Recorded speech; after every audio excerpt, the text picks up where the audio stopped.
Kevin, Crown Jewel 2023. What a show. What an event. Very newsworthy, notable event. I felt like, unlike some events we've seen just in recent months from WWE or just general wrestling promotions, this one, nearly every match had either a return or a decision you thought, oh, they did that, or a retirement. We'll get to that. Well, not controversial, but the main event ending. Roman Reigns retains. Who's surprised? Plenty to discuss. Pal, how you doing?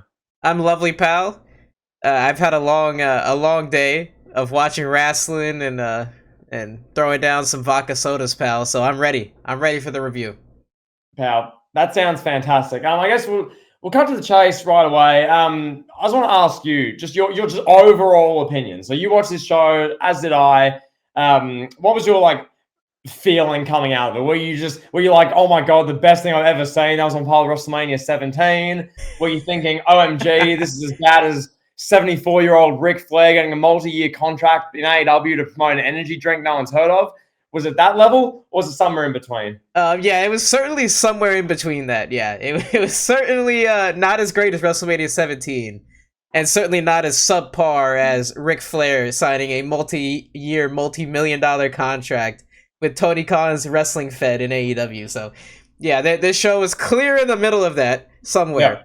I would say overall, this show was average. I don't think it was a bad show. It wasn't a good show. It was the show, as Joanna Hawaii would say. So yeah, that overall, I just took away it was just there. It was 3 hours or what, like 4.5 hours of wrestling by the end after entrances and all that. It was like a SmackDown or a Raw on steroids. It wasn't really like a PLE worthy show, in my opinion. Like, I know some people are loving everything that WWE does right now, but I just wasn't in particularly blown away by any one thing. This show may be memorable for that retirement that you hinted at, which is of John Cena. Some people think John Cena may never wrestle again after this show. That's probably what this show will be known for. This could be known as one of two other things in regards to LA Knight. This could be A, the peak of LA Knight, or B, the beginning of LA Knight, the main eventer. So those three questions, I guess, remain to be seen. Yeah, to build on that, this was not a bad show by any means. I just want to say that it was quite a watchable show. I did most of the watch along with Brian, who will no doubt comment and be responding in the premiere and all that. It was good. It was an enjoyable, watchable show. There weren't too many things I thought, oh, WTF, what's this? There weren't too many things I thought, oh my god, yes, oh my god. It was somewhere in the middle, generally feeling neutral to good, yeah. Like when I look back on Crown Jewel 2023 at year's end, I'll view it somewhere in the middle of the PLEs. With relation to WWE 2023, does Crown Jewel compare to WrestleMania 39, particularly Night 1, Elimination Chamber, Backlash? No, Nah. it's a tier below that. Some would argue a tier below. This was somewhere, I thought this was better than, say, some of the Payback. recent events, the ones in the previous months, the sort of your fast lanes, particularly fast lane, sort of on par with Payback. Well, Payback was actually pretty decent, some good matches there. I thought this was around where SummerSlam was. SummerSlam was a bit of its own. But anyway, point being here, Kevin, I don't know, pal. We'll just cut to the chase with the first match, because I think this show particularly, it was a lot of roller coaster, some highs, some lows. Let's just kick it off. Kevin, Michael Cole told us that this is the hottest ticket in the world. Tickets sold out in 2 hours. Forget weekend concerts in Australia where tickets sell out in 30 seconds. Forget that, pal. This Saudi show is the hottest ticket in the world. So, Kevin, kick us off. Where do you want to begin with this breakdown, pal? Well, before we talk about the opening match, which was Seth Rollins versus Drew McIntyre, I want to say this. It was a breath of fresh air to not have Corey Graves on commentary. Oh. Having Wade Barrett on commentary was like, thank you, Jesus. Like, thank you, JBL, the wrestling god. You've heard our prayers. Yeah. It was great. Honestly, it was great just to hear anyone else besides Corey Graves. Like, Wade Barrett's actually pretty good, I think. I think Barrett and Cole are a pretty good commentary tandem. I mean, what do you think? I totally agree. Like, Wade says enough. Like, Corey, no, I won't say oversteps because he's not that edgy, but some of the things he says, you just go, it's just not needed, is it? It's just, over the top or just it feels out of place when, and Kevin, you can no doubt think of examples of this. Our listeners can probably think of examples of this where you listen to Corey Graves and you go, huh? What's he on about? But whereas Wade Barrett, it flows well. Is he Pat McAfee? Not quite, but is he closer to Pat McAfee than Corey Graves? Hell yeah. So it was actually fairly pleasant listening to commentary. The winning points in the night where I thought, oh God, I need to mute this show, as I thought in previous years and previous events with some of the commentary teams. So yeah, there's a tick out of the box. Right away, Kevin, as you said in the Discord, half a mark extra, half a point extra for this show because no Corey Graves. Yeah, literally whatever out of 10 you want to rate this show, just add an extra half to that for the simple fact that Corey Graves is not there. So yeah, so that's the Corey Graves effect, pal. All right, so now let's talk about Seth Rollins versus Drew McIntyre for the WWE World Heavyweight Championship. Really the biggest thing that I took away. Go ahead. I was just going to say, before you go, you're probably going to say this as well. I loved how they presented Drew McIntyre, well, in the video packages at least, like how they presented this match. When Drew's sitting in the empty performance center, having like PTSD flashbacks to 2020. They're showing video packages from 2020, then 2021, and him losing at Clash of the Castle. Drew's story is such an interesting one, especially when they present it in like a WWE, 3 minutes of non-stop quality video package. I thought this was some of WWE's best stuff from a video production standpoint. But that's me. Kevin, your thoughts? Well, yeah, I mean, the production and the storytelling and I mean the video packages for this for the show overall were pretty good. Were pretty solid, except for one match that notably didn't have one, which I can't wait to bring that back. But so I want to talk about this match though, and when it comes to McIntyre and Rollins. Like, I was looking at this and I was like, the World Heavyweight Championship just doesn't have that oomph to it that, you would expect for, like, a major World Championship. I don't know when that'll come, if it'll come. Like, for now, it's just kind of, like, part of the show. Like, it feels like maybe the Intercontinental Championship did, like, in the late 80s, early 90s, where it's just like, all right, we can give this to the guys that wrestle the best, and then the big stars will go after the Universal Championship. And when you think about it, Rollins' opponents have been just pretty good work rate guys or like good hands. Like, he hasn't really, to my knowledge that I can remember, he hasn't wrestled like someone on a different star level tier. He didn't really defend it against the Cena or even like a Roman Reigns, like an LA Knight or somebody like of charisma. It's just been like, all right, Rollins, Nakamura, get in there, have a good match, pal. Rollins, Fergal, good match, pal. It's not really a lot to care about. Like, they did a good job of getting invested in McIntyre and with the whole like him reminiscing on what it was like in 2020. I feel like the time has kind of come and gone with McIntyre now. Like, he's got to stop living on that 2020 run. Like, we get it. You won the title in front of no fans, bro. But it is what it is. Like, it happened. It's been 4 years now, just about. Yeah, no, I couldn't agree more. And like now, because Kevin, the fact is, as I was saying on this show, Seth Rollins began this world title run at the last Saudi show. He beat AJ Styles at the Night of Champions show at the end of May. So it's been nearly 6 months. It's been a pretty decent sample size. What I will say to build on what you're saying there, Seth Rollins hasn't faced any guys who are cooking with momentum coming into the match. Now, the Nakamura thing, for instance, Nakamura wasn't on TV for like a year or two, basically. And then all of a sudden, Nakamura's feuding with Rollins. And what they did wasn't bad. Like, it was a decent storyline. They made a pretty good story out of it. And the matches were fine. But it's not an LA Knight issue. It's not a Cody who's cooking with gas. It's not a Sami Zayn Elimination Chamber where they're steamrolling with momentum for the A title and Roman Reigns is there to be like the final boss to sort of make them halfway. It's not like that. This match, going in, I wanted Drew to win. I still like Drew. All the things we've said. Yes, Roman Reigns ended him 3 years ago with the You're Number 2 promo. Yeah, he's feuded with Baron Corbin and Jinder Mahal with a sword fight in the Ganges at SummerSlam 2021. And there's been some other stuff. There's been a Madcap Moss storyline. And then he was off TV for a while. There's contract disputes. He loses to Gunther. He loses a match to Sheamus. He's sort of just a good mid-carder now. Let's call it like it is. He's not a main event A or A1 guy like he was in 2020, 2021. And that's okay. He's a damn good talent. He's a 6'5" beast Scotsman. He's just a cool wrestler. When he comes out, you think, oh, damn, regardless. So this match is match of the night. I want to say that. I love this match, especially the opener. First match of the night. Yes, there was a kickoff match of Sami Zayn and JD McDonough, one of the trash men. Whatever. Crowd loved it. Sami Zayn was involved. Cool. But Kevin, this was match of the night. Crowd loved it. It was 20-odd minutes. Really good back and forth. Some of the moves were genuinely impressive. There were no real botches. I mean, there was maybe one little moment you thought, but outside of that, very well-worked match. Two absolute professionals, both nearing 40 years old. So these guys cooked, to use the lingo online, pal. Some of the counters were great. You got like a stomp, getting, putting a claymore, and you got moves where Rollins goes spinning. Oh, McIntyre misses him. Claymore. Like, it was a well-worked match. I thoroughly enjoyed it. Do you want to know my initial response to Rollins winning, pal, and the ending they did? Claymore off the Miss Phoenix splash, BS kick out. Basically, what happened, Kevin, the ending of this match, Seth Rollins, he hits his two big moves, he hits his finishes, he does the stomp, then he kind of collapses and holds his back. It was only like 5 seconds. It felt like 15 seconds or 20 seconds in my eyes watching it. It felt like a Triple H Booker T WrestleMania 19. Seth Rollins hits his stomp, collapses on the ground holding his back, and then he's holding his back, then he's holding his back. Drew's just lying there. He's just lying there the whole time. Then eventually Rollins pins him. And I was like, Drew's done. This is the end of Drew McIntyre. I mean, that was like 10 seconds. And then Drew's shoulders were up during the count.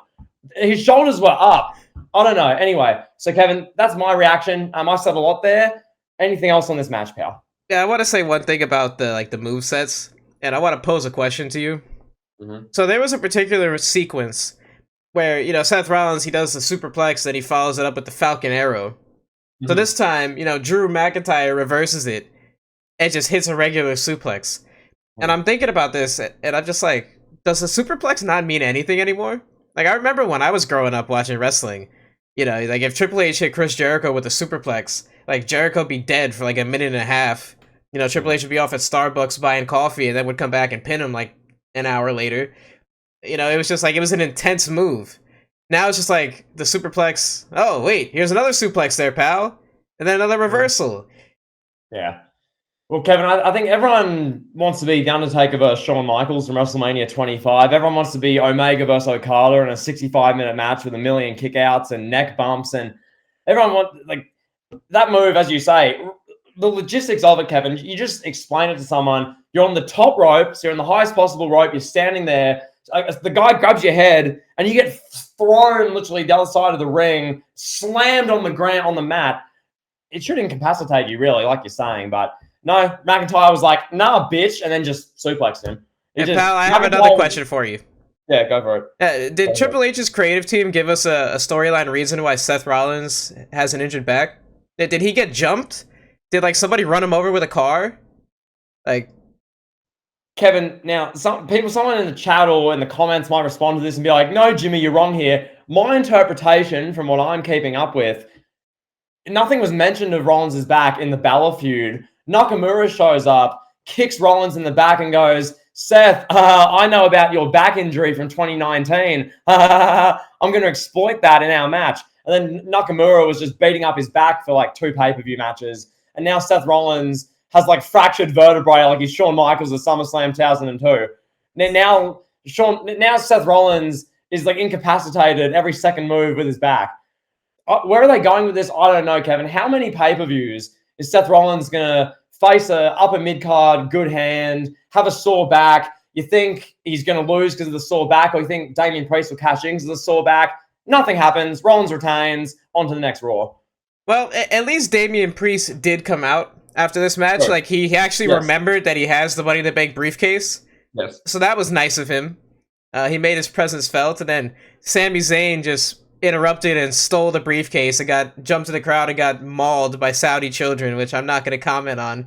But yeah, that was an unpredictable moment. I did not expect to see Sami Zayn in the crowd in Saudi Arabia just having children just running up on him. Kevin, never saw that coming. I just need to call that. Your description of that is egregious, pal. Sami Zayn stole the briefcase off Priest. He was in the crowd. A bunch of the fans like, oh, it's Sami. And then Sami got chased away. Swamped, mauled by Saudi children. That's such an elite hate bit of commentary. But yeah, overall, as I said, I thought this match of the night. I rate this match quite highly. Genuinely speaking, like you watch this match, it's 22 minutes or 20 minutes long-ish around there. Not really any faults with it. It was entertaining right the way through. Crowd was into it. So world heavyweight title, Rollins versus McIntyre. I don't know what much more you could want. I gave this 4.5 stars. This is my match of the night. It wasn't a 5-star match. It wasn't near that, but 4.5. It was a damn good match. So if you missed the whole show, this is the match to watch. The rest of the matches we'll get to. But yeah, this is the match. Yeah, I agree. It was match of the night. I give it 4.25. Yeah. Yeah, I want to take the next match, pal. I got this one. All right, so this is the women's fatal 5-way match. Oh, JT's dying, pal. Choking on water, pal. Oh, I'm choking like the 2016 Warriors. Wow, I love that. Yeah, carry on. Choking like Cody Rhodes at the WrestleMania 39 main event. That's a low blow, pal. I started thinking about Rhea Ripley's entrance at the Saudis, and I just had to start coughing. Yeah, so we got the women's 5-way match. Rhea Ripley, Raquel Gonzalez, Zoe Stark, Nia Jax, Shayna Baszler. And I mean, this match was so riveting.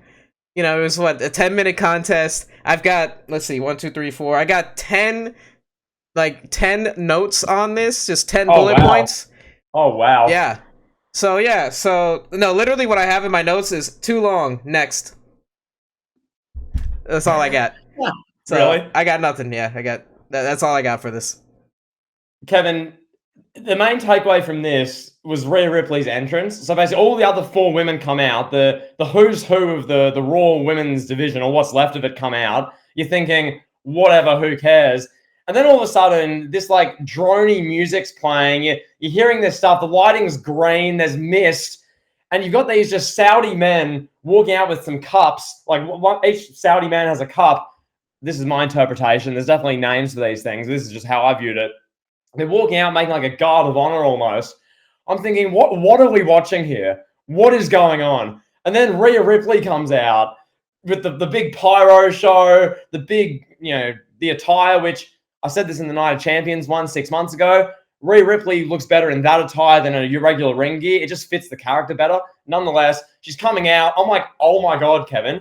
We've literally got like 15 Saudi men holding cups as Rhea Ripley comes out. That is, besides WrestleMania, Kevin, with Rey Mysterio's entrance, Dominic's entrance, Cody's entrance, Roman's entrance, WrestleMania entrances aside, Logan Paul, all that, those entrances are so special because WrestleMania. This was my favorite entrance of the year that wasn't a WrestleMania entrance. They're in Saudi Arabia. They got all the Saudi Arabians with the cups. Rhea Ripley comes out, pal. The greatest Australian wrestler of all time. Going to probably be main eventing Elimination Chamber against, hopefully, Becky Lynch. We'll see. Nonetheless, Kevin, the match went way too long. Your notes were correct. This was botchy as well within the first 30 seconds. Zoe Stark, I think she was going for a cover or whatever she did. She botched it badly. It looked sloppy as. After the first match, which was very well worked, 2 absolute professionals, Rollins, McIntyre, very crisp, well-worked match. You get to this, I'm no in-ring technician. I'm not Shawn Michaels. I'm not Seth Rollins. I'm not Bret the Hitman Hart. I'm not going to comment and nail them on this because I can't do probably much better myself. But this was sloppy to watch. Every 30 seconds, you're going, can I wrap this up already? Oh, God. Oh, Nia. Oh, Raquel. No. Land on the head. Oh, no. Oh, botched cover. Oh. That's what it felt like watching it. And Kevin, it went for, 11 minutes, 10 minutes, something like that? Yeah, 11 minutes, yeah. 11 minutes, but it felt like 30 minutes. It just felt like it dragged on and on and on. I don't know. That's all I have on this. I don't want to say any more, pal. That's enough. Yeah, I just want to bring into question Paul Levesque's ethics here.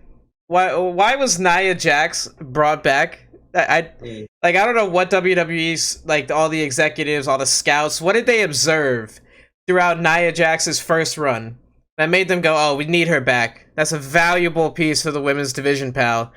Yeah. And I don't understand the point, why have a fatal 5-way match? Isn't the whole women's evolution, isn't that supposed to be it's one-on-one women's matches, better characters? And now this is 2012 all over again, where it's all right, you, get out there, go do whatever, just don't kill each other, and then we'll have an 8-minute match. If we need to cut time, we're shaving this match off first, And yeah, that's all I got, pal. Kevin, one more thing before we move on. Women's division WWE is very top heavy. You've got some big heavy hitters: Rhea Ripley, Becky Lynch, Jade. I guess you could say Charlotte or whatever, like Bianca Belair. Below that, there's a big glut of nothing, and that's what we saw in this match. Rhea Ripley won. The finish was cool. I'll give a big shout out to the finish. Yeah. That was creative. That was cool. I was watching it thinking, oh my God, when will this end? I was literally saying this to Brian, just end this match already. Put me out of my misery. End this. And then the finish, I was like, oh, damn. Ayo.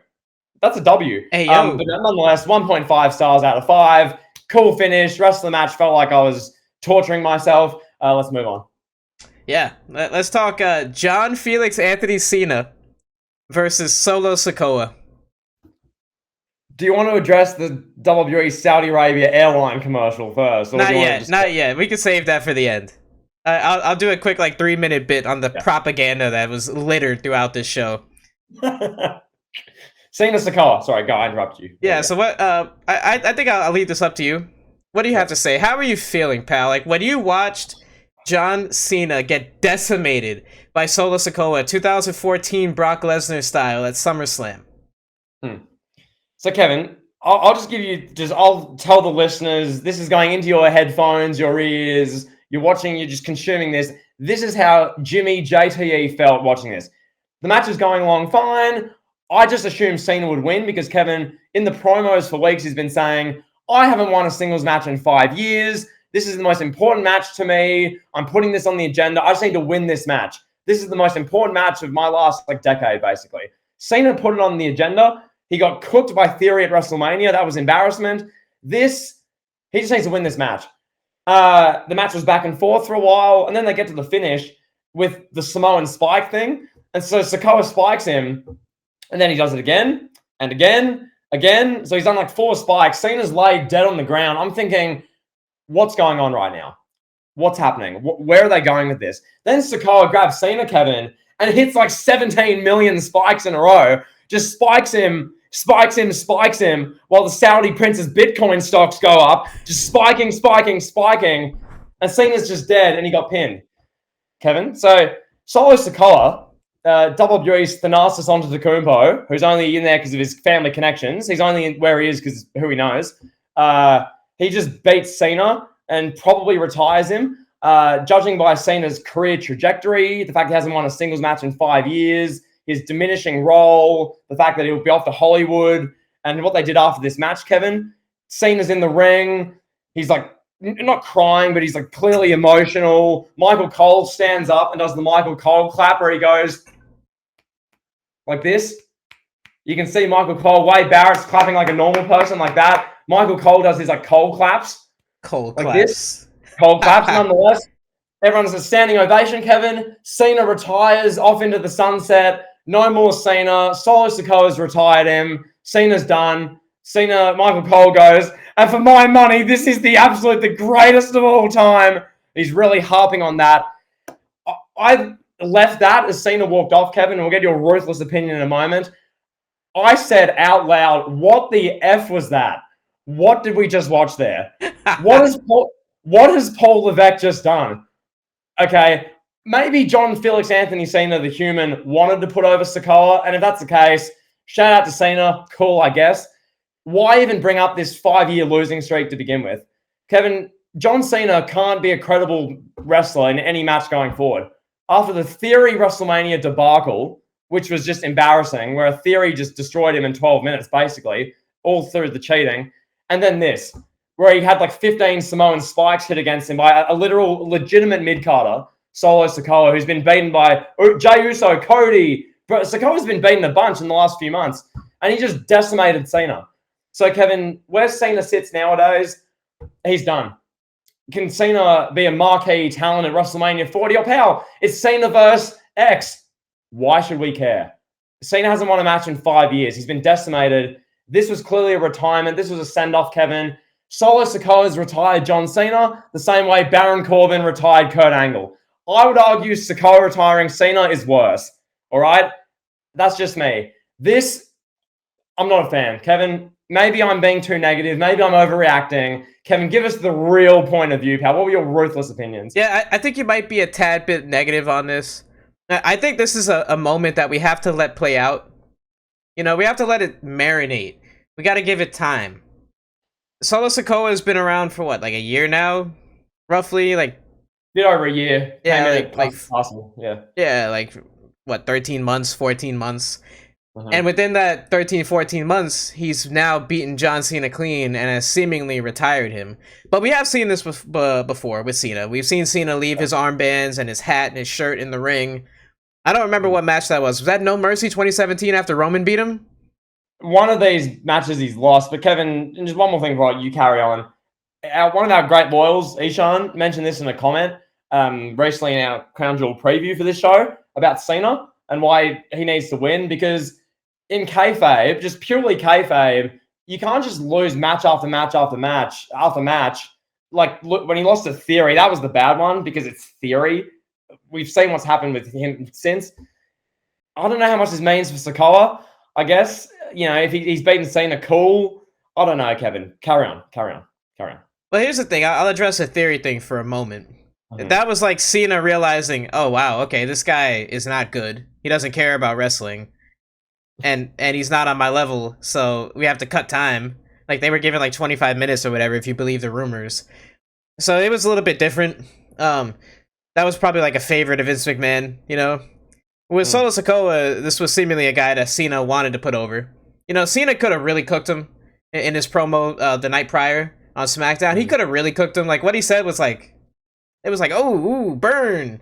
I forgot the line now that Cena used. Oh, he basically called him like a rip-off bargain basement Taz, essentially. Right, yeah, exactly. It was like, oh, you're he only here has a job because of his cousin, and he's a bargain basement Taz. And with a raspy voice, he said that. That was the promo. Yeah, like, he could have cooked him even more.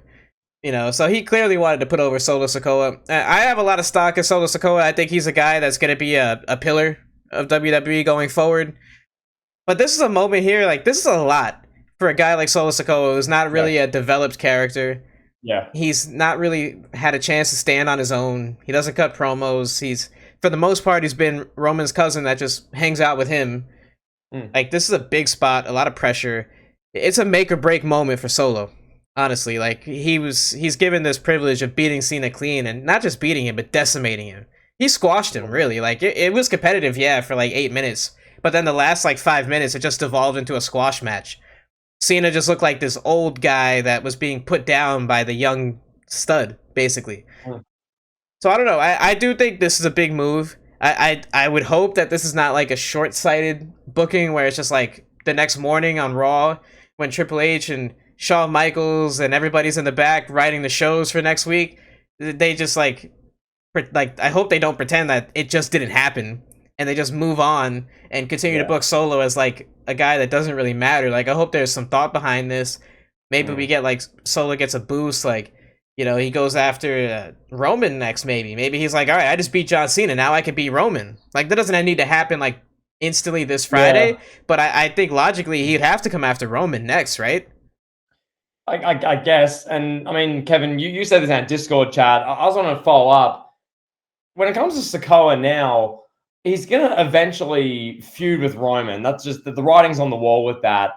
How early that happens, who knows? What Solo does, who knows? All I can say is this. As of what day is it now? November 5th on Sunday for me. It's late Saturday night for you, November 4th. I'm not sold on Solo Sikoa still. I still don't. Yeah, I know he's associated with Roman. He's got Heyman around him. They've given him all the pieces, all the tools so far in the year and a bit. He's been main events of Raw, SmackDown, and he's held up. Like, I haven't thought, oh, God, here he sucks, I'm turning it off. I've watched it.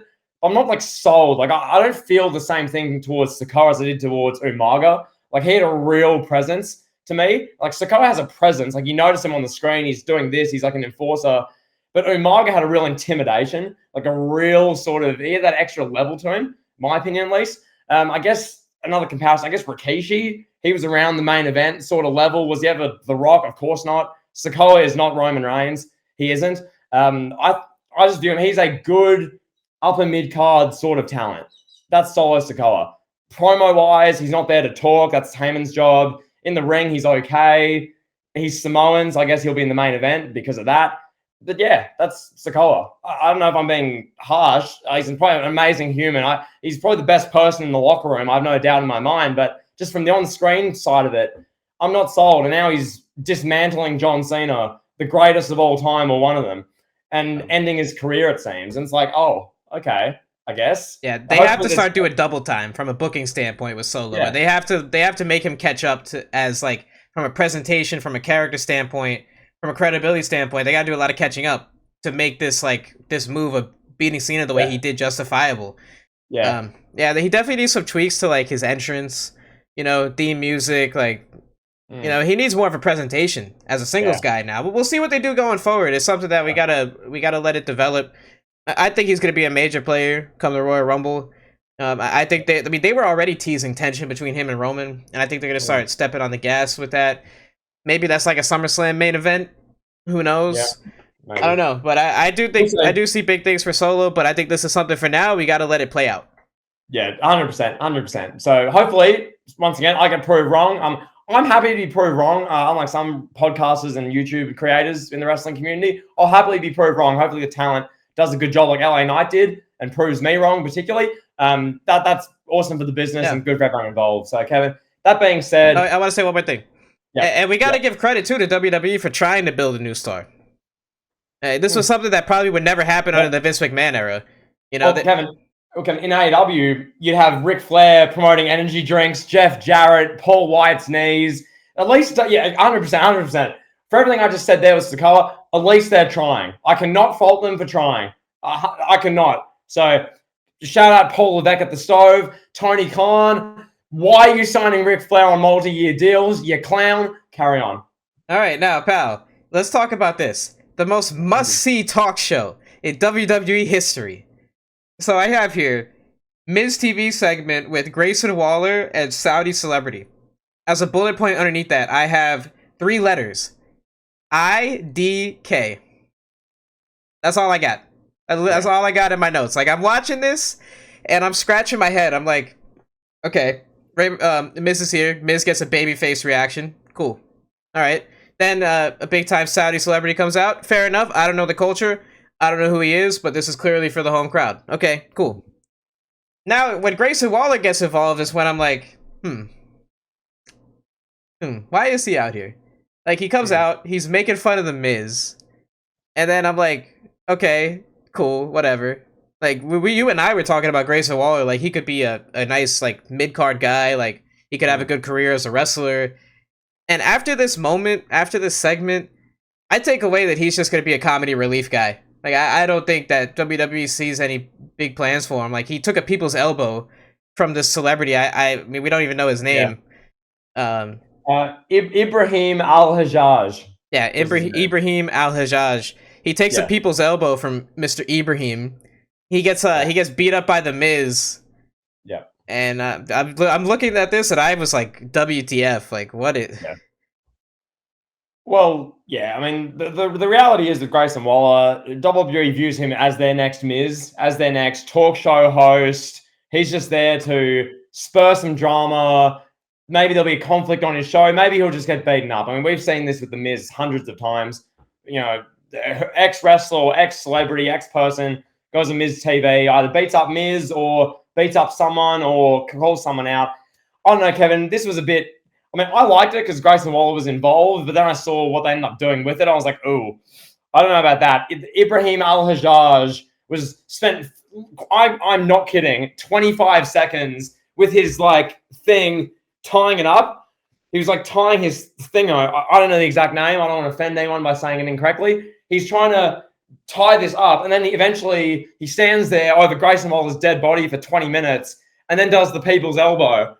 And, Kevin, on a scale of The Miz getting a people's elbow from Snoop Dogg at WrestleMania on the spectrum, this wasn't as bad as that, but it wasn't great. It was a bit odd. I mean, the Saudi crowd loved it. This got a great reaction, actually. The little back and forth, Ibrahim Al-Hajjaj cooking Grayson Waller, saying The Miz TV is a better talk show. My guess is they wanted to get this big celebrity on the show for obviously the local audience, the local community, the region, 100%. That's awesome. They had the Miz's name for Miz TV, and they were going, what do we do? How do we do that? Then they were just like, Grayson Waller, you're reliable. We'll put you on, and you can just work the crowd. So, yeah, it is what it is. I have nothing more to say, really. Yeah. All right, let's talk about Rey Mysterio versus Logan Paul for the U.S. title. Wait, let's look at our predictions real quick. Okay, so we both predicted Rollins would win, right? Yes. We both predicted Rhea Ripley would win. I predicted Solo would win. You had Cena. So I'm 3 for 3 so far. Mm-hmm. Yep. Yeah, we both predicted Logan Paul. Mm-hmm. So, I'm a perfect 4 for 4, pal. But even though the Cena thing was the wrong decision. Well, anyway, this match, Kevin, I'll give a quick reaction. I'll pass to you because, Kevin, once again, Rey Mysterio is your guy. I'm not claiming to be a Logan Paul guy. I think Logan Paul's a human scumbag, but that's a whole separate matter. As far as the in-ring, what we got, this match took a while to click. I don't know what I expected from this match. Maybe I expected a bit much. The first 10 minutes of this match, a bit slower. Rey Mysterio does some of his classic Rey Mysterio moves sporadically. Logan Paul's sort of in control, beating him down for a bit. Working the match. Eventually, it speeds up a bit towards the end, Kevin. There's shenanigans. There's bull fluff involved. Logan Paul's PR guy or someone in his team gets involved. As Michael Cole called him, a goof. A goof. Was that guy involved in the CryptoZoo scam pump and dump, which robbed hundreds and thousands of people of ultimately millions of dollars, all for Logan Paul's personal financial gain? Was he involved in that? I don't know. Allegedly. This all being said, Kevin, I'm just going to pass to you. What do you think? This is your boy Rey Mysterio, US title match, crown jewel. What's your ruthless analysis? I had on my notes here. I wrote the match was a little boring. Like it just, I thought it would be faster paced. Like I really did. Like it was like you got these two guys that are high flyers, they're lightweights, super athletic, and it felt like they were like just chain wrestling for a few minutes. Like it just felt like it took a while to get this match off the ground. So there was some good stuff here from Logan Paul. The fall away slam somersault off the top turnbuckle, that was impressive.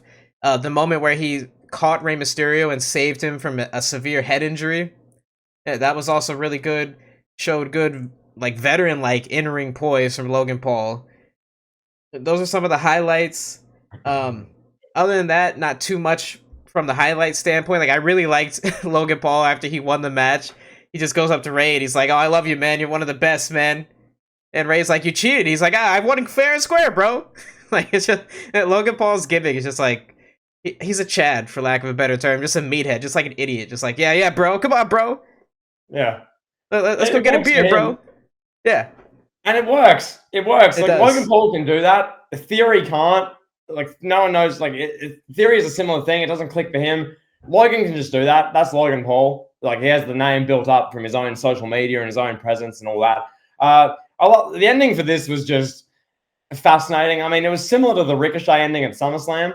This time, it actually made a bit more sense. Gets Santos involved, and he's storming away, chasing the goon. Santos puts the brass knuckles on the ring apron right in front of Logan Paul. Interesting move. And then within a minute, Rey Mysterio had been defeated because of the brass knuckles. So that was interesting. I'm sure that there should be some storyline follow-up there. If I was Rey Mysterio, I'd be like, WTF, you clown. What was that?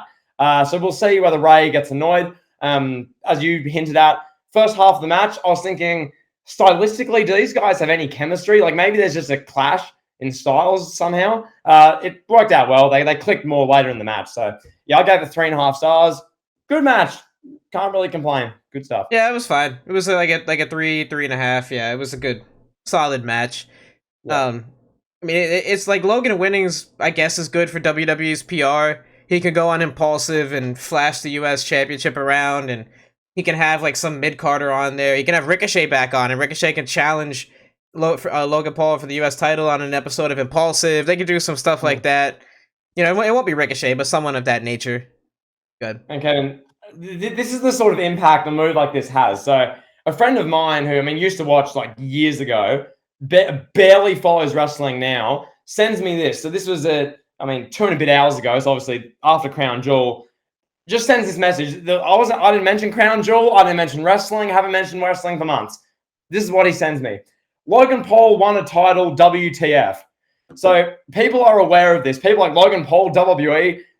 This friend of mine who just knows barely anything about wrestling. All he knows about wrestling is that Roman Reigns has been champion for like 5 years, and it's becoming hard to watch because he won't lose the title. That's all he knows. He sends Logan Paul won a title, WTF. People are talking about this. This circulates people talking about WWE because it's Logan Paul. So there you go. There you have it. Yeah, that's it, pal. Yeah, so then we have Bianca Belair versus Io Sky. Yeah, so what did you think about this match? Like, I mean, I didn't think it was like a bad match per se. A lot of people are gonna be talking about the ending, the big return of Kairi Sane, pal. You know, Kairi Sane, Io Sky, they turn on Bailey. Oh no, Bailey's a babyface now, and Asuka, and who knows? Like, it was interesting from that standpoint, but I mean, like, oh, I want to say this too about Bianca Belair's interview pre-match. It came off like really like a 1980s, like, just horny, overproduced backstage interview of like Mr. Perfect or something like that. She's playing all the hits, you know, I'm the best, I'm this, I'm that, you know, and I'm like, I wanted to cringe.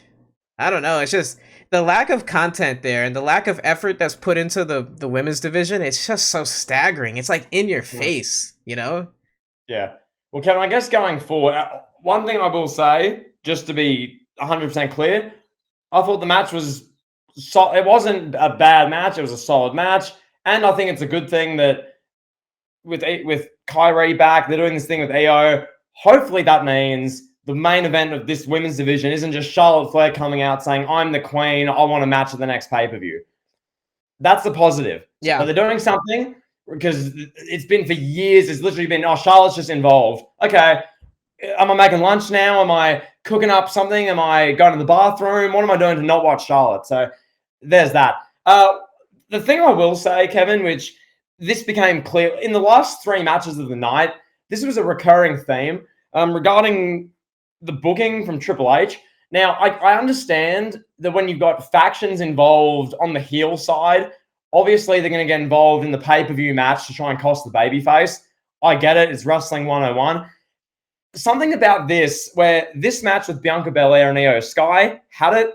The Cody match with Priest had it. The main event, Roman and LA Knight, had it. You've got heel interference. In this match, Kevin, let's keep it to Io Sky and Bianca Belair. Bailey's running in. All right, you had... Was Dakota involved specifically tonight or not? I don't recall. Usually Dakota is, generally, but it was definitely Bailey out there tonight. There's a distraction here. Here's Kyrie saying, just when you think Bianca Belair's fought off one wave of reinforcements, here's another interfering heel wrestler. Oh, it's Kyrie saying, which, cool, she's back. Hopefully she stays far away from Nia Jax in this return run. But yeah, you know, wave of heel reinforcements to stop the babyface. I'm like, maybe I'm so soured on this because of WrestleMania 39's main event. I'm just done with this. It's just constant. And maybe because it's how Roman Reigns wrestles every match. We see it with the Judgment Day. We see it with Damage Control. We see it with the Bloodline. What I will say about Gunther, which is why I do like him, he is a heel who just wins matches. He doesn't need Imperium running in, interfering with the referee, messing around. Gunther just wins, which I respect quite a bit because, I mean, this match, we'll stay on this, Kevin, before we move on. A lot of interference. Io eventually wins after distractions. Kyrie Sane, Bailey. Io's involved again. Bailey, Kyrie Sane, Io, Bailey, Io, Kyrie. Eventually, Io's won. Okay, great. No one can win clean anymore besides Gunther, it seems. Sure. Yeah, there's no real heat in a match like this. Like, I'm not like, oh no, I want to see Bianca Belair get her win. I want to see her get her comeuppance. Like, it's just cut and dry. I'm just like anticlimactic. Not much to it. So then we had Cody versus Damian Priest. The crowd was super into this. Yes. This match brought the crowd alive. Cody, he's the biggest star in the company right now. He's got the most momentum. He's the hottest thing going. It's clear that he's got to win the championship, right? At WrestleMania 40. Like, if Cody doesn't win the championship at WrestleMania 40 for Roman Reigns, that's a travesty of injustice. And that's all I can say about that. But the match itself, like, this match was very similar to Cody versus Dominic. I had a hard time really getting invested in this. It was just a Cody match for the sake of having Cody on the show, which is great. Like, that's good for me. Get Cody on the show. Let him and Damian Priest do some spots. It wasn't really anything that I saw that I was like, wow, that was a good spot, or like, oh wow, okay, yeah, I'm gripped. Like, I'm interested in the finish. Like, there wasn't really like a false finish or anything that really had me on the edge of my seat. Not really. I don't know. It was just like maybe like a 3-star, 3.25. What did you think? Well, I 100% agree with the fact I'm happy Cody's on the show. This is your biggest star. Yeah. This is the guy who's main eventing like 6 live events a week. He barely sees his family. He's never home. He's on every Kevin. This is the star. In my eyes, outside of the official formalities of it, he ended Roman Reigns' run at 945 days at WrestleMania 39. This is the world champion. This is the star of 2023. This is the world champ. This match was decent. I mean, a bit of not a cold match, but Cody's been feuding the Judgment Day and been involved with that for months and months. It's not like the most fresh match, but good on him. Priest lost again. Kevin, on your opinion on Priest here, because look, the fact of the matter is he going to successfully cash in realistically? Do you think he'll successfully cash in to win the world championship? Do you believe that? Yeah, I think so. Yeah. Okay. I want to know in the chat or in comments what people think, because I don't believe Priest will cash in successfully. My feeling is he's got the money in the bank to keep him relevant, keep him so you're thinking about Damian Priest, keep your thought on him. Because I can honestly say Priest holds that title, so the money in the bank, it's valid for 12 months. He'll hold it like 10 or 11 months. He'll hold it to after next WrestleMania because it keeps him in your mind. You don't just forget about Priest and you have him as irrelevant. You keep thinking of Priest. I think that's all it's there for with Priest, to be honest. Cody won with 3 crossroads. Solid match. It was a raw sort of opening of the 3rd hour match. Cody wins. Awesome. I love seeing Cody. He's the face of the company. In my eyes, he's had a 216-day Universal title run at this stage.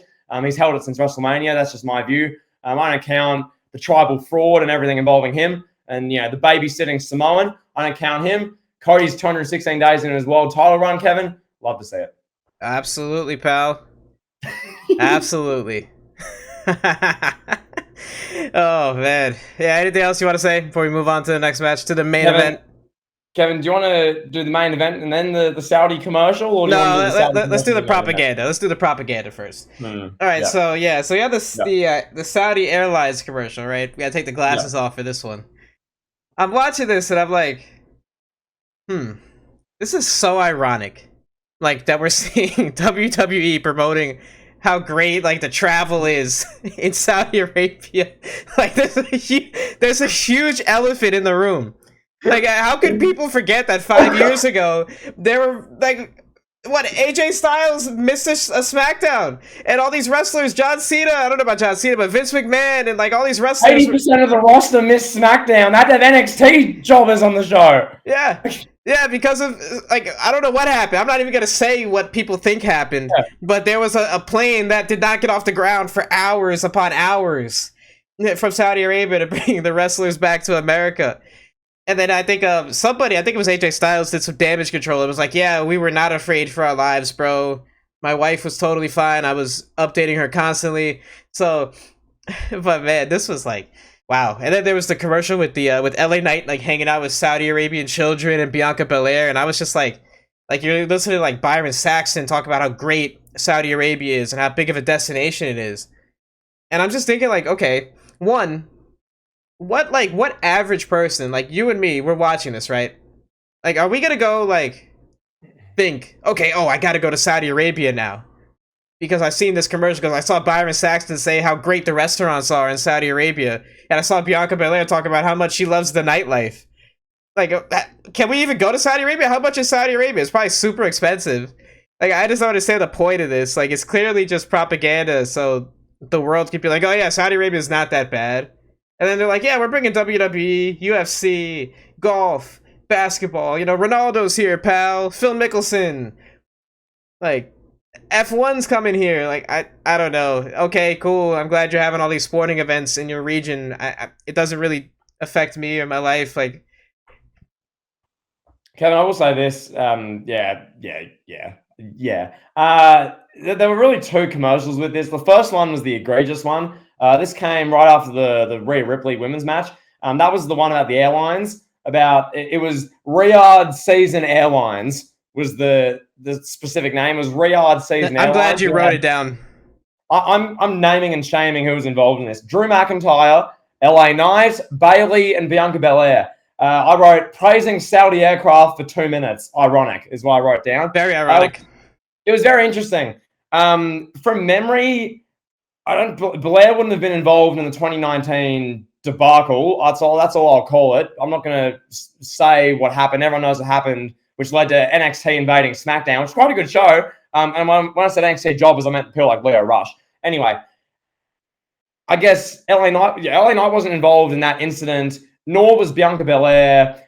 I think was Bailey probably not, because I didn't think in 2019 they were sending the entire women's roster over to Saudi. That wouldn't have made sense. No, I think Drew maybe Drew was involved in that. So I guess these wrestlers are just oblivious to what happened. But it came off tone deaf and odd.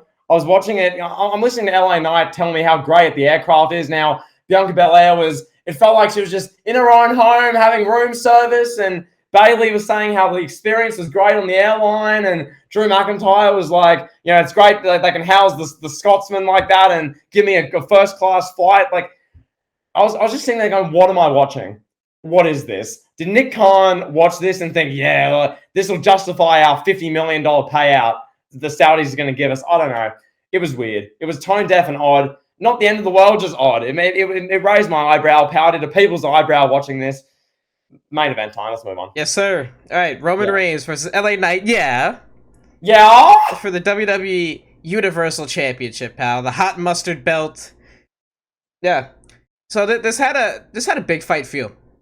I'll say that right off the bat. I'll kick it to you, pal. I was going to say, do you want to carry on now? This is the second best match of the night. This wasn't as good as McIntyre and Rollins. I'm not going to give this 4.5 stars, but it was entertaining. LA Knight proved he could hang at main event level, I guess, which is the main thing. Realistically speaking, as much as I'd like anyone to beat Roman at this point, I'm just over it, personally. LA Knight was never going to win. He put on a good show. A lot of the stuff, particularly for me, I find with those boo yay or boo yeah, like how they do that for minutes on end. LA Knight hits a big move, the crowd pops, yeah, like that sort of stuff is great. Like the crowd's super invested, and in my opinion, a main eventer, a good one, consistently can make the crowd engage. They are constantly, the crowd is into what they're doing. There aren't big lulls, there aren't big spots of who cares. And LA Knight the crowd was into this. This had the big fight feel. LA Knight came out. So many of those signs saying, yeah, that was awesome. That was an amazing visual for this show. Roman came out. You got Michael Cole yelling, the third longest championship reign of all time, behind Bruno Sammartino and Hulk Hogan. I'm like, well, yeah, but it's all because of backstage politics at WrestleMania 39 involving Paul Levesque and Nick Khan. This is a 945-day reign. Stop it. Evan, this reign ended at 945 days. He's done nothing since. He's sat on his couch. Liati, Joseph Anawai, the Samoan babysitter in Pensacola, Florida. That's all he is. Enough. Kevin, I gave this match 3.75 or 4 stars. I gave it 4. Yeah. Obviously, it's a Roman Reigns match, so Kevin, you can tell us how it played out as far as an ending, but, good match. I can't say anything else outside of that. I liked LA Knight's role in this. I thought he was fantastic. Hopefully he stays around in the main event or up mid-card level, because he should be. He gets the crowd so involved. He deserves to be at that level. But yeah, Kevin, break it down for us. Talk to us. Yeah, this match certainly has a case to be made for match of the night. I still think Rollins and McIntyre etched him out, but this one was really good. I thought they had really good chemistry. They really clicked. LA Knight showed out. LA Knight showed that he can go. Now, after Roman Reigns called him a redneck version of The Rock yesterday on SmackDown, that's all I can see now. I'm watching LA Knight do like his version where he's like of the People's Elbow, where he's like LA Knight, yeah, and then he runs in and does his elbow. And I'm like, wow, yeah, they're not really hiding that one. Like he's literally just like a white guy version of The Rock, like literally, okay. it just kind of hit me like after hearing Roman say it, like we knew it, like we knew like okay, he's kind of like a cosplay of the Attitude Era, but then I saw him do the elbow and I'm like, At least because LA Knight is so over and everything like that, that's okay. It's sort of just like Roman just saying it. It's nowhere near the Drew McIntyre from 2020 where he literally just said it and doubled down and tripled down, and it's ended Drew's career. So yeah. Well, I alluded to more like the Young Bucks thing, where the Young Bucks they kind of got famous for doing like the suck it and like the super kicks. Yeah. They became just parodies of wrestlers. Could LA Knight go down that same path? Like, I guess what I'm trying to say is how sustainable is LA Knight the act? Like, if he does hit it big, and he has, I mean, he's main evented against Roman Reigns now. He's a top merchandise seller. Is it something that's sustainable for like a 3 to 5 year type of run, or does he have a short window?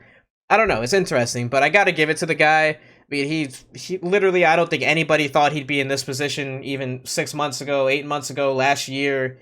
Yeah. He got fired from WWE once. He spent most of his prime in TNA, and he's here now, main eventing in Saudi Arabia in front of the Saudi Prince Pal. Yeah. And then back to the match. Good back and forth. LA Knight got the better of him for a little bit. He hit his finisher. We got a good false finish, a classic 2 9/10 kick out from Roman Reigns, classic Roman Reigns style false finish. And then Jimmy Uso comes out, and he's like, wait, putting Roman's foot on the rope. Oh, gotta hide from the ref. LA Knight sees him, and then LA Knight goes to beat up Jimmy, destroys him, puts him through the announce table. Boom, Roman turns around, hits LA Knight with the spear through the barricade, put him in the ring. Spear, 1, 2, 3. Roman Reigns has his hot mustard gold title belt. He's got Paul Heyman there, got Jimmy, and here we are. Roman Reigns has ended yet another PLE as champion. Rumor has it he's not going to be at Survivor Series. Rumor has it he's not going to be performing until the Royal Rumble. We don't know. Oh, wow. Who knows? Whoa! Kevin, he's wrestled 7 matches all year. And he's appeared, and it's not like he's appeared every week. Like an MJF, for instance, is there every week, and he wrestles in like big time matches. I don't know. I could harp on this. Everyone knows my opinion on this. He needs to show up more, or at least if he's not going to show up because maybe there's no one to work with, or you want to water him down, do cool, memorable, engaging, funny segments. Have Roman Reigns chilling at his pool with his belt. He's got his Universal belt, his WWE belt, his hot mustard belt. There's pool waitresses. There's Paul Heyman's there giving him a drink. He's there just like shirtless at the pool chilling. He's like recounting his successes. I remember, hey Paul, remember I beat Montez Ford? Remember I beat that clown Riddle? Remember I did this? Remember I did that? Show video packages. Have him strutting around Florida, being like the guy, being the tribal chief. Maybe do a segment where him at Thanksgiving. He's at the Samoan family dinner table at Thanksgiving, and he's barking orders as the head of the table. If you're not going to have him wrestle or do anything, give us memorable stuff. Because Kevin, Roman is so good when he's on TV. He's so like just memeable, but things are memorable. Like he'll do things, he'll have facial expressions, he'll say things, just like that redneck version of My Cousin line. Things happen. So we need to see Roman more. We need to see segments, anything. Be creative. This is a once in a generation sort of run. Capture more from it. Because eventually, probably WrestleMania 40, he'll lose to Cody. If he beats Cody again, he'll lose to Sikoa probably at SummerSlam. And it'll be over. So if you're going to end it, at least get as much juice as you can. Don't get to the end of the run having him, Roman beat LA Knight in this case. Oh, well, we're not going to see him until, he might return, the world champion returning on a SmackDown in a month. Cool. Oh, pal, it's January 14th. Roman returns to SmackDown. I don't know. That's all. Get more juice out of the Roman Reigns orange before it's fully squeezed. Carry on. What if Roman just never lost? Like, he just kept going, and he just wins WrestleMania after WrestleMania after WrestleMania until he's like 43. And it's just Bruno Sammartino all over again. Kevin, Bruno Sammartino, I mean, I ranked him 10 all time, and you had him somewhere similar, 8th, 10? Yeah, I had him 8th, yeah. Yeah.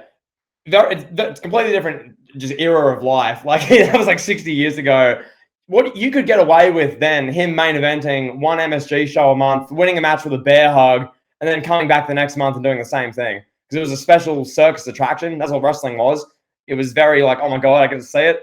Now in a 24/7 cycle, you can't get away. You can't do that. So there you go. If Roman never loses, I mean, he's already derailed Cody at WrestleMania in a match Cody should have won, and he's beaten LA Knight and crushed his momentum. So who knows, Kevin? Who knows? He's going to beat Sikoa. Kevin's going to beat Cody in the rematch. Finish the story. What story, pal? Roman Reigns exists, pal. Solo Sikoa? Ha! I'm going to beat you two. Who else? Braun Breaker in a year and a half? Beat him. I don't know. He's never going to lose, I guess. I don't know. Whatever. Here's an elite take teaser. I'm going to ask this question here for you, pal. Yeah. Have we seen the peak of LA Knight?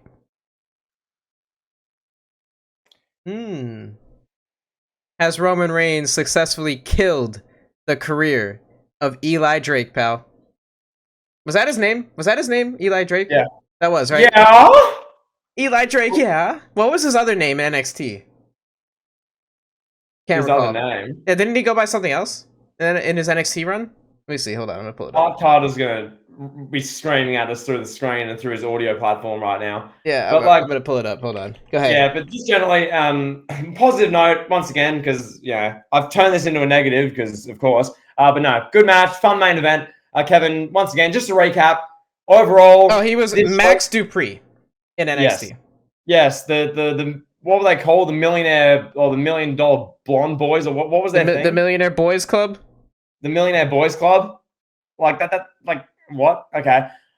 Sure. That sounds like the club Tony Khan runs with Ric Flair where they promote energy drinks, I guess.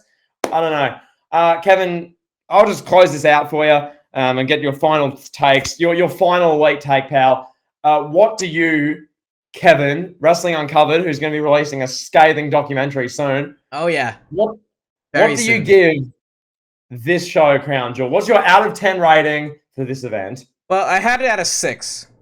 Like, just based on everything that I saw. So when you subtract Corey Graves, I got to give it a 6.5. Just for that alone. Strictly Corey Graves not being there, give it a 6.5.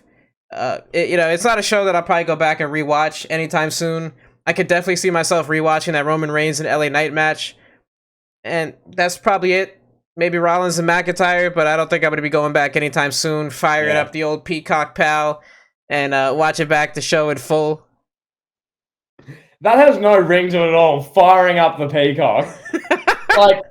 Because Kevin, back in the day, firing up the DVR, firing up the DVDs, going to the network, or firing up the network, pal. Firing up the Peacock. That sounds like animal cruelty. Nonetheless, Kevin, my overall rating, I'm giving the show a 7. I thought overall, the start and the end, like those matches, like the pillar matches of this show, very good on the whole. Don't have much to complain about on either end. The stuff in the middle, there was enough stuff to keep me engaged and invested, which is all really the middle of the show needs. Be that Rhea Ripley's entrance, that Saudi commercial, we do roast it, but I found that I was watching and going, oh my God, what are they doing? What are they saying? LA Knight loves Saudi Arabian aircraft. Okay, sure. And then you get to the other matches in the middle of the show. Yeah, the Cena thing. However that goes, whatever plays out, who knows? But I was reacting. I was invested, which is the big one. I'd rather feel something when I'm watching a show, which is really a big one. So I was invested in that. The Grayson Waller thing, I love Grayson Waller, so I was invested in that. The Bianca Belair, Io Sky match, it's fine. And Cody, I was invested there because I'm a big fan of Cody. So, yeah, I thought it was a 7. Solid event, and Corey Graves wasn't on there. So, maybe a 7.5. Maybe that's a bit high. I don't know. I'll say it was 7, but you could say 7.5 because you have to listen to Corey Graves. Also, Michael Cole, when Cena locked in a crossface and he was screaming, STF! STF! Cena's on the STF! That's not the STF. If you're going to call your GOAT and a match from your GOAT, know what his moves are, Cole. Seriously. Anyway, that's all. Oh, and I got flashbacks to like 2014 Michael Cole when he was asking Wade Barrett, like, wait, will you walk me through what's going through the mind of LA Knight as he's walking down the ramp to face John Cena? I mean, you were there. You faced John Cena once in a big match at SummerSlam. I'm like, oh man, I'm getting flashbacks to an era of WWE that I don't like thinking about very often.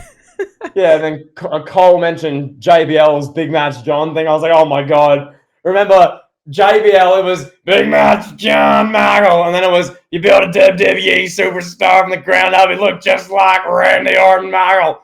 It was those two every freaking 3 minutes for years. We'd hear that. It was unbelievable. And he'd sprinkle in a stooge comment to Cole.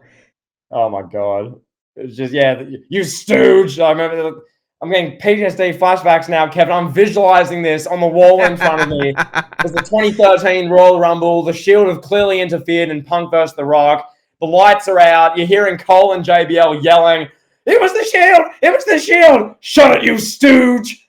Like, I'm getting flashbacks. Nonetheless, I think that's everything. We'll do an elite take later this week. Peace.